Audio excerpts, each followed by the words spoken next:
Well, hello, everybody. Must be Thursday, and I must have Bobby Atkins is here, and I feel like I'm having deja vu, like we've done this before. Yeah, huh? Twice a week for over a year. Yeah, Right? it's longer than that. If you look, we've been doing this for a while. Yeah, I went back. I was like, wow, I did not know we've been doing this long. Yeah, you were the one, the first one that we did on a regular basis with that really works Tuesdays and Thursdays for you. We talk about what's going on, and I think it's a great idea. Today, we're going to kind of talk about tips for buying a home today, right? That's, I think, what we're naming today. There's 3 tips for buying a home today. We'll give you more than that, but that's just a good number because we always got to give you something, in the beginning. Well, if we put 10, then people would stop listening. Well, we would make it over the next 4 weeks. Yeah. But these are just easy things to understand what you should know.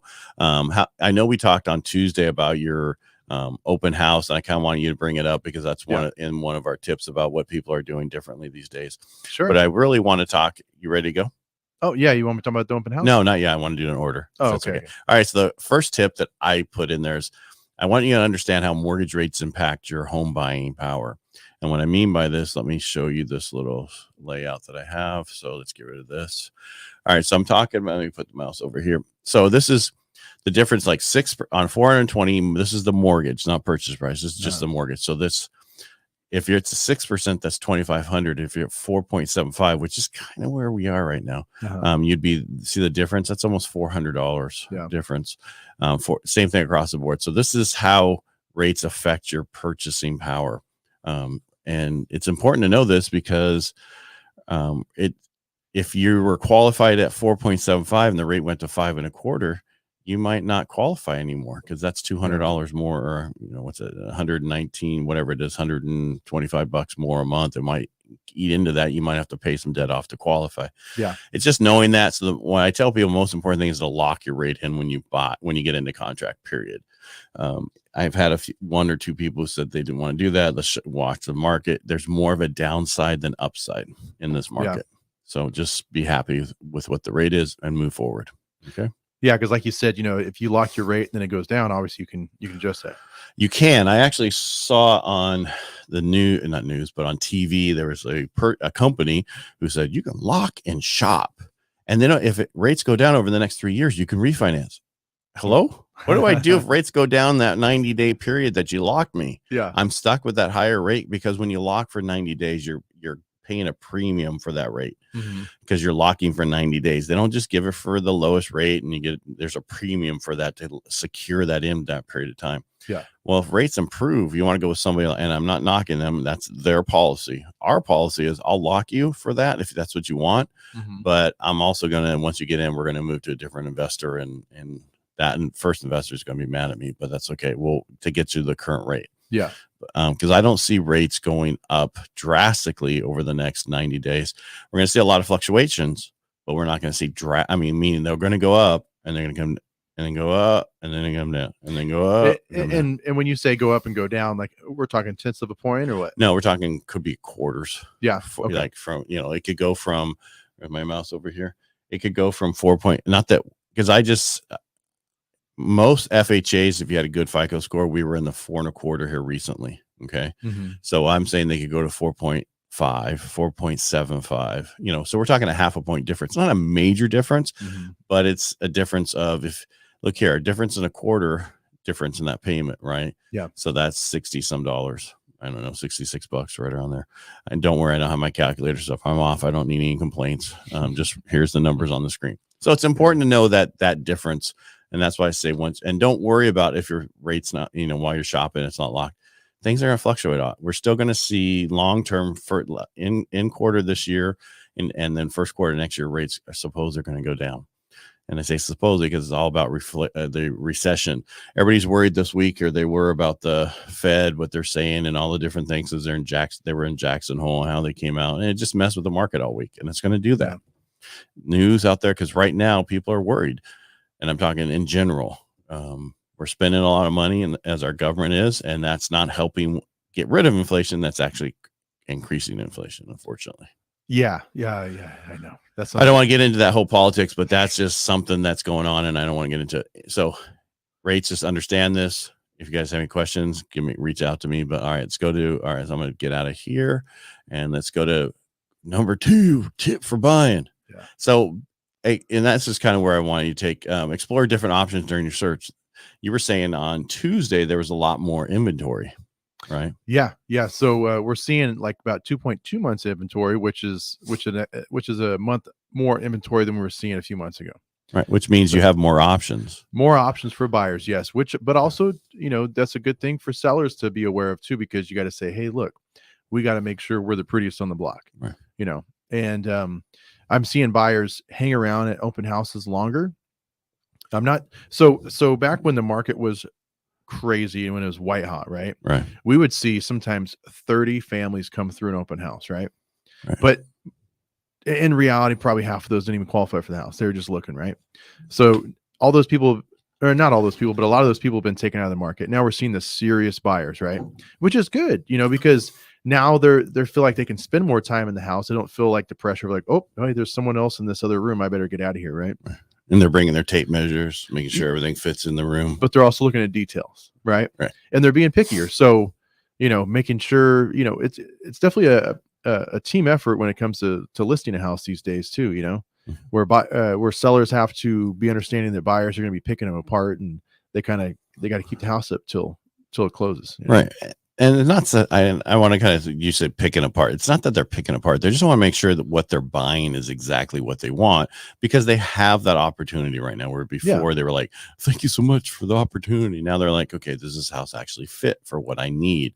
Correct. And that's what's nice about having some more options, which is unfortunately for other people, it's like playing dodgeball when you have a lot of choices, right? To pick on your team. Yeah. Sorry, that was old. And we'll move on. No. All right. What else is going on with searches, what they're doing? Anything else you want to go over? Well, just kind of go back to the inventory, where we're seeing more inventory than usual, like what we've been used to the last couple of years, which is good because, what I do when I have people like set up on auto prospecting, I'll go and I'll set myself up to get an email at the same time they do, right? That way we're just kind of on the same loop in case they call me, right? And my phone's dinging all day long. So there's houses going, getting listed and going pending constantly. And so we're seeing the inventory. We're still seeing it move. Good. Well, I mean, when you say more inventory, you just said two something months. Until we get to 6 months, we're not even in a balanced market. We're still in a seller's market. It's just it's just a kinder, gentler market. But that's going to change if rates continue to go down, like I say, into the year, into next year. That means more and more people, because right now the affordability out there is a lot less for people to afford these homes at the actual interest rates. And that's why a lot of builders have actually put on hold some of their builds right now. In certain places like Texas and Florida and some of these places, they're like, okay, well, let's slow down here. Are we going to build too many homes for the people that we are ready to come in with what's going on right now in supply chain and costs and all that? So it's not a bad thing. I'm not saying they're going to stop forever. They're just looking to see what they should do, because this is a unique market. We haven't been in this type of inflationary market since the 70s, and things were a lot different back then. We didn't have as many issues with housing and we didn't go through a pandemic. We didn't go through a great recession before the pandemic. There's a lot of new stuff that's going on. So people don't know what's going on, and they're just being cautious, which is not a bad thing. Yeah. And the last important tip is, when you're in a market, you want to work with local real estate and mortgage professionals, because they know the market. They know which houses here. They know certain things. They would, it's like when we had Betsy Hurst on the radio a couple of weeks ago. She was talking about Tuolumne County and she's helped people. She was a listing agent, and she was dropping off keys for the buyer's agent who wasn't in the area, and the people didn't even know that they got snow at their house. Oh no. Yeah, which they were good with because they wanted it, but they were on you need to know certain things. And that's the same down here. What's going on with this? What's going on with that? Local people know the market better than other people. So it's important to do that. Don't go with the online company who has no idea what's going on with the market on anything. And that's important. I was going to say, where I've seen that a lot, where it's not beneficial to folks, is if they have like a family member that's a realtor, like in the Bay Area, because they are going to overprice that house every time. You look at some house and it's not even market ready. You're like, $900,000. Are they crazy? And there's clothes on the floor and the place doesn't look like it's been cleaned. It's like, obviously every market's hyper local. So, even though we have friends and family that live in different states or different towns, we'd like to help. We understand. So they'll understand as well if you go with someone that's local. Right. I mean, it's important to know certain markets. Yeah. I mean, the Bay Area, I understand, is hyper competitive over there. I mean, they're trying to get every deal that they can and they cut their, anyway. But it's not, again, if a house comes on the market, it's priced right, it's going to go. Yeah. Yeah. And in a couple of weeks, it's not going to go overnight. Just get used to that. No, not overnight anymore. But here's another thing to think about too, is, when you're using local realtors, we know oftentimes street by street what streets are good and where the delineation point of, you don't want to cross this boundary, right? Right. And also traffic on the street. Yeah. Something I used to deal with quite a bit was people would say, hey, I want to be closer to the freeway, right? And I'm like, okay, well, if you go through downtown, say you're over on Scenic, right? Say you're at Scenic and Claus. A lot of people want to go down Briggsmore because it's a main thoroughfare, right? Right. That's 15 to 17 minutes of freeway. Where if you go down Claus or down Scenic and you go all the way through downtown, it's only like 8 minutes, right? So, well, not unless it's not in the morning. It's not. Well, I can say which way you going? You going north or you going south on the 99? That depends. Yeah, well, I can say most people are going to be going north, right? Right. So you wouldn't want to go down that way. You would want to go up and across is what I would do. Yeah. Myself, but I just wouldn't live over on that side. Yeah. Live close to the freeway. Well, that's all depends on how close you want to be. I don't care because I don't work on the freeway. I work in town. So for me, it doesn't matter. But I mean, it's just, we're putting in the 132 now. We have the other overpasses. It's just things are changing in our area to make it a lot easier to get out of this town. Yeah. To get to a freeway, and the 132 will make that difference. Yeah. All right. So, and there's a lot of just you need to know because things that are coming in and with certain things you might not want to live at that house because there are other things that are going around on that house that you need to know, right? And and then what's really the college area, which houses are under the different price points and where you want to live and where do you not want to live in certain places. It just depends on your price point. So I can say that. I know that's one of the more desirable areas is college, right? But how do you define what the college area is? Right, because it's not College Road. No. Well, it's actually better now that they took it down to 2 lanes. Yeah. One on each side. It's a totally different road now. People aren't flying through it. So it's a better road now. It's a better place. Where before it was 2 lanes on, it was 4 lanes. And so people were flying through there. Yeah. And so now, those little changes, just like downtown, making downtown stops now versus lights. And 1 lane, it's made downtown grow. And that's things that's going to happen to Modesto. It's going to make it better. Yeah.